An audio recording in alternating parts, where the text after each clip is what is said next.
네, 오늘은 저희가 프로그램을 정치 이슈로 좀 꾸며봤습니다. 이제 정치의 계절이 돌아온 것 같은데요. 청와대 논란 좀 알아보도록 하겠습니다.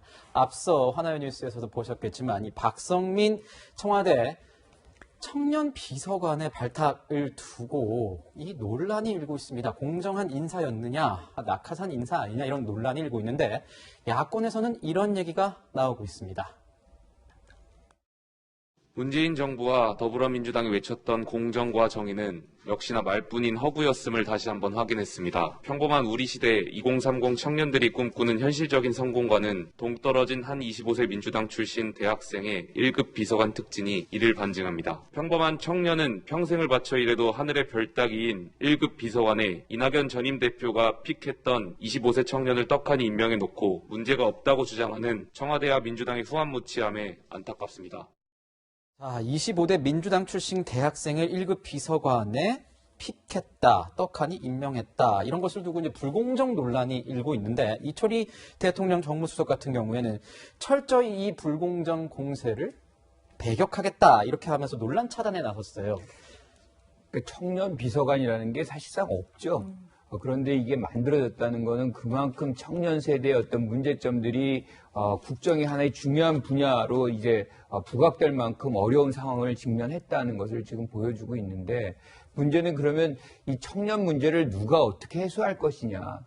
저는 같은 세대의 어떤 시각을 가진 사람이 그 역할을 담당해야 된다는 데 동의합니다. 그러니까 네. 그 부분이 20대라고 한다면 20대의 청년 비서관이 있을 수 있는 거죠.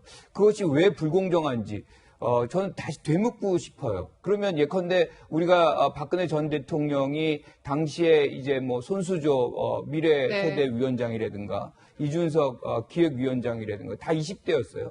그때 위원장 자리를 그때도 당뇨들도 뭐 몇십 년 했던 분들 굉장히 많습니다. 기다리고 있는데 그냥 거기다 갖다 자리를 줬어요. 특히나 이제 기획위원장 같은 경우는 청년 세대하고는 전혀 상관없습니다. 그래서 지금 하나의 당 대표가 돼 있습니다.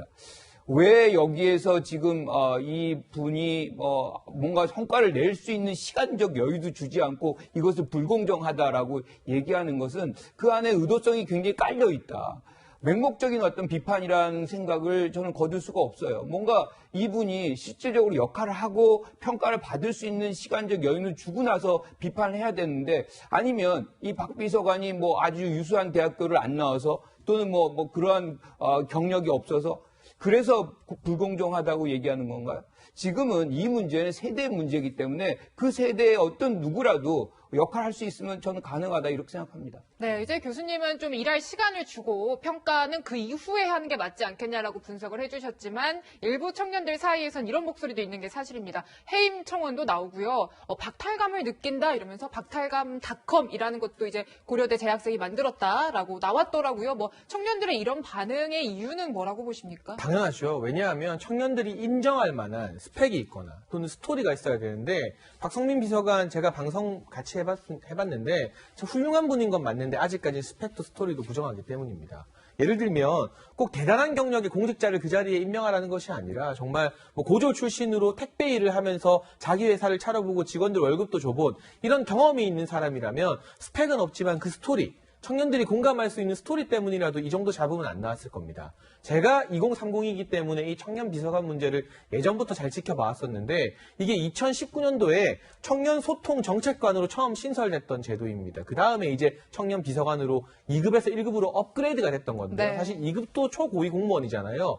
그때 처음 발령받았던 사람이 여선웅 전 강남구의원입니다. 근데 이분 같은 경우는 민주당에서 강남구의원을 했어요. 기초의원이지만 본인이 직접 선거에 출마해서 선출돼 본 경력이 있었고 그 이후에는 굉장히 유명한 공유자동차 업체의 본부장을 역임했습니다. 그러니까 나름 선거도 해보고 기업에서 일도 해본 이런 스펙과 스토리가 충족되었기 때문에 여선웅 이 전 청년정책 소통관이 2급 공무원으로 깜짝 발탁됐을 때 반대하거나 비판하는 목소리가 없었습니다. 근데 박성민 비서관 같은 경우는 일단 본인이 선거에 출마해본 경험이 전혀 없어요. 여의도 안에서도 남들이 지명해주는 임명진만 했습니다. 청년 대변인 같은 경우는 배틀을 거쳤다고 하는데 지원자 15명 중에 4명 뽑는 그럼 지금 청년들이 인식에서 봤을 때는 배틀도 아닌 거죠. 그러니까 선출직에 도전해본 경험도 없고 여의도 바깥에서 취업을 해보거나 사회생활을 해본 경험도 없기 때문에 도대체 이분이 훌륭한 청년 정치인 후보인 것과는 별개로 평범한 2030들과 어떤 부분에서 공감대를 형성할 수 있는지 답이 안 나온다. 이래서 이토록 많은 반발이 일어나는 것 같습니다. 네, 박성민 최고위원에 대해서는 여야의 의견이 분명하게 갈리는 것 같습니다. 한쪽에서는 공정하지 못했다 이런 얘기가 나오는 반면 한쪽에서는 공정에 탈을 쓰고 오히려 자격 순위에 대한 어떤 줄 세우기 아니냐 그런 잣대로 박성민 비서관을 바라보는 것 아니냐 이런 지적들이 나오고 있습니다. 앞으로 어떻게 될지는 좀 더 지켜봐야 될 것 같고요.